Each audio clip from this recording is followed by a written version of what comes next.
Hello guys, नमस्कार। स्वागत है आप सभी का आपके अपने यूट्यूब चैनल शुभम एकेडमी में। जैसे मैंने डीपीएसपी में एक वीडियो बना के दिया था आप लोगों को, जिसमें हमने आर्टिकल 40 यानी पंचायतों के गठन तक डिस्कस कर लिया था।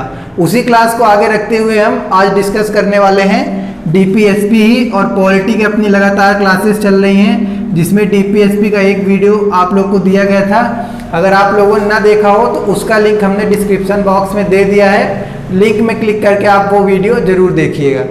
डीपीएसपी यानी directive principles of the state policy, राज्य के नीति निर्देशक सिद्धांत। डीपीएसपी तो पहले तो फुल फॉर्म पूछा जाता है, मैंने पिछली क्लास में ये आपको बता दिया था। इसका फुल फॉर्म होता है directive principles of the state policy, और ये हमारे संविधान के भाग 4 यानी पार्ट 4 में रखा गया है।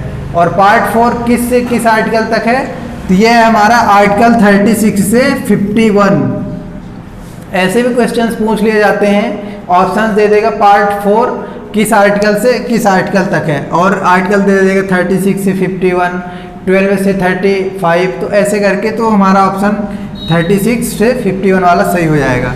हम बात करते हैं आज नेक्स्ट आर्टिकल यानी आर्टिकल 41 की। आर्टिकल 40 तक हमने डिस्कस किया था पंचायतों का गठन।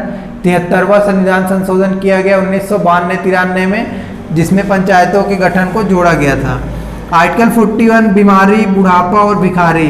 अगर कोई बीमार है, कोई बूढ़ा है और अगर कोई भिखारी है तो राज्य सरकार की वहाँ पे ड्यूटी हो जाती है कि वो उसको रोजगार के अवसर दे दे या उसको वृद्धा पेंशन दे दे। रोजगार के अवसर कैसे दे देना कि वो जो काम कर सके, वो जिस काम करने के लायक हो तो उसको रोजगार के अवसर दे देना कि आप ऐसा रोजगार कर लो। लघु उद्योग दे देना, कुटीर उद्योग दे देना, या कई बार जैसे देखा जाता है कि वृद्धा पेंशन दे दिया जाता है वृद्ध लोगों को कि उससे उनका जीवन यापन चलता रहे। तो ये सरकार के गाइडलाइन की बात है। आर्टिकल 42 में मातृत्व सुरक्षा की बात की गई है। सरकार की ये ड्यूटी होगी कि मातृत्व सुरक्षा की जाए। अगर हम एग्जाम्पल लेते हैं, कोई महिला गर्भवती है और वो किसी संस्थान में कार्य कर रही है, तो वहाँ पे फिर उस संस्थान की रिस्पॉन्सिबिलिटी हो जाती है कि उसको वहाँ पे छुट्टी दी जाए, और उसकी जो भी सैलरी होती है वो उसे काटने का अधिकार नहीं रहता है। अगर इस चीज़ का उल्लंघन किया जाता है तो आप सुप्रीम कोर्ट और हाई कोर्ट जा सकते हैं, और ये आपका अधिकार है, ये आपका फंडामेंटल राइट्स है कि आप कहीं भी काम कर रहे हैं तो वो फिर वहाँ के संस्थान द्वारा आपको कुछ समय के लिए वहाँ से छुट्टी दी जाती है। तो यही मातृत्व सुरक्षा की बात की गई है आर्टिकल 42 में डीपीएसपी में। तो ऐसे आर्टिकल सबने इसमें पूछे जाते हैं। आर्टिकल 43 की बात करें, कुटीर उद्योग। कुटीर उद्योग यानी लघु उद्योग, किसी को लघु उद्योग दे देना या उसे रोजगार के अवसर दे देना। बस वही कि डीपीएसपी में जैसे मैंने बताया कि जो जिस लायक है, जो जिस काम के लायक है, उसको छोटा सा उद्योग दे देना, कुटीर उद्योग दे देना। कई बार रोजगार मेला लगाया जाता है, उसके थ्रू लोगों को रोजगार दिया जाता है। तो ऐसे ऑप्शंस डीपीएसपी में सरकार के पास रहते हैं, वो लोगों को कुटीर उद्योग या लघु उद्योग दे सकती है। आर्टिकल 43। आर्टिकल 44 की अगर हम बात करें तो समान नागरिक संहिता की बात की गई। यूनिफॉर्म सिविल कोड, कानून सभी के लिए समान होगा और कानून सभी का संरक्षण करेगा। हमने आर्टिकल 14 में देखा था ईपीएल और ईपीएल, इक्वल बिफोर लॉ और इक्वल प्रोटेक्शन लॉ। कानून के समक्ष सभी समान होंगे और कानून सभी का समान संरक्षण करेगा। कुछ चीज़ें फंडामेंटल राइट्स की डीपीएसपी में भी देखने को मिलती हैं। अब यही वाला कि कानून सभी के लिए समान होगा, कानून सभी का संरक्षण करेगा।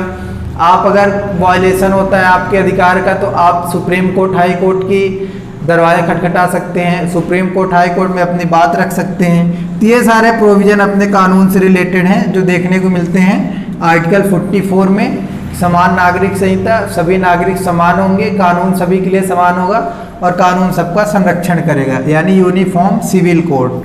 आर्टिकल 45 की बात करें हम तो ये 6 वर्ष तक के बच्चों को, अब इसमें ये नहीं बताया गया कि 0 से 6 वर्ष तक के या 1 से 6 वर्ष तक के, बस यही कि 6 वर्ष तक के बच्चों की देखभाल तथा सुरक्षा करने की जिम्मेदारी सरकार की होगी।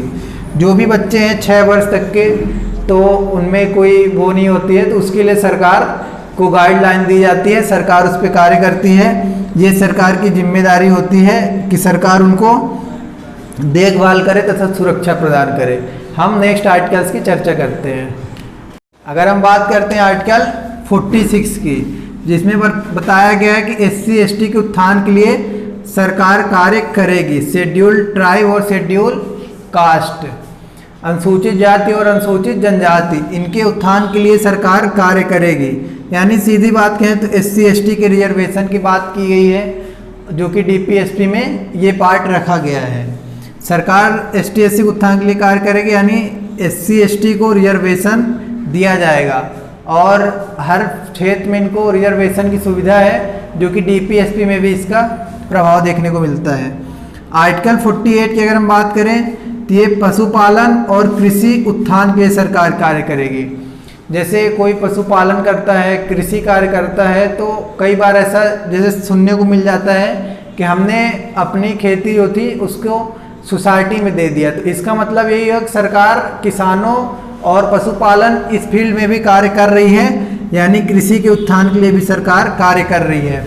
सोसाइटीज हो गई और ये हो गए कई प्रकार के राशन वगैरह जो भी होते हैं, तो इसका इसी में उल्लेख मिलता है आर्टिकल 48 में कि सरकार कृषि के उत्थान के लिए भी कार्य कर रही है और पशुपालन के क्षेत्र में भी। आर्टिकल 48A पर्यावरण का संरक्षण की बात की गई है। एनवायरमेंट कंजर्वेशन, पर्यावरण का संरक्षण करना सरकार के साथ साथ हमारी भी जिम्मेदारी होती है, रिस्पॉन्सिबिलिटीज होती है कि अगर हम कहीं जाते हैं तो सब साफ और स्वच्छ रहे। तो आर्टिकल 48A कब जोड़ा गया था? ये 1976 में जोड़ा गया था और 42 नंबर का कॉन्स्टिट्यूशन अमेंडमेंट किया जाता है। तो ये जरूर याद रखना कि आर्टिकल 48A हमारा जोड़ा गया था, तो वो 42 नंबर का कॉन्स्टिट्यूशन अमेंडमेंट किया जाता है, संविधान में संशोधन किया जाता है 1976 में। और ये पर्यावरण का संरक्षण, इन्वायरमेंट कंजर्वेशन, इसको जोड़ा जाता है 1976 में। ये हमारे मूल संविधान में नहीं था, इसको संविधान संशोधन करके जोड़ा गया। आर्टिकल 49 की बात करें तो विरासत का संरक्षण, टूरिज्म प्लेसेस जितने भी हमारे हैं, टूरिस्ट प्लेस हैं, तो सरकार उनको साफ और स्वच्छ रखे। गोवा हो गया, ऐसे ढेर सारे, ताजमहल हो गया और भोपाल का बड़ा तालाब, तो ऐसे करके हमारे पास ढेर सारे एग्जाम्पल्स जो हमारे विरासत हैं, जो कि हमारे विरासत का संरक्षण करना ये सरकार की जिम्मेवारी हो जाती है, जो कि DPSP के आर्टिकल 49 में इसको रखा गया है। टूरिज्म कंजर्वेशन करना सरकार की जिम्मेदारी होगी। आर्टिकल 50 कार्यपालिका, न्यायपालिका और विधायिका, जुडिशियरी के जितने भी पार्ट्स हैं, चाहे वो कार्यपालिका हो, न्यायपालिका हो या विधायिका हो, तो इसमें बताया गया कि न्यायपालिका को विधायिका से अलग रखा जाएगा। जुडिशियरी को लेजिस्लेटिव से अलग रखने की रिस्पॉन्सिबिलिटी सरकार को होगी।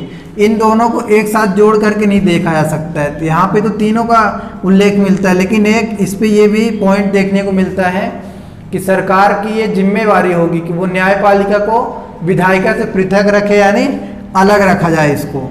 आर्टिकल 51 की बात करें तो ये अंतर्राष्ट्रीय शांति की चर्चा, अन्य देशों के साथ जो हमारी शांति वार्ता होती है, कभी युद्ध की बात हुई तो ऐसे करके ये इसका उल्लेख आर्टिकल 51 में मिलता है। आज से हमारा DPSP टॉपिक फिनिश होता है। आई होप कि आप लोगों को वीडियो पसंद आया होगा और आप लोगों ने इससे बहुत कुछ सीखा होगा। ये जो हमारी क्लासेस लगातार चल रही हैं जीके की, वो सभी एग्जाम्स के लिए हों। आपके RRB NTPC ग्रुप D के लिए डेट अनाउंस कर दी गई है। तो आप लोग इस क्लासेस को देखिए, हमें सपोर्ट कीजिए और चैनल को सब्सक्राइब करके बेल आइकन जरूर दबा लीजिए, जिससे आप लोग जो कंपटीशन की तैयारी कर रहे हैं तो आप लोगों को हमारे द्वारा वीडियो प्रोवाइड करवाया जाता है, तुरंत मिल जाए। बहुत बहुत धन्यवाद। जय हिंद, जय भारत।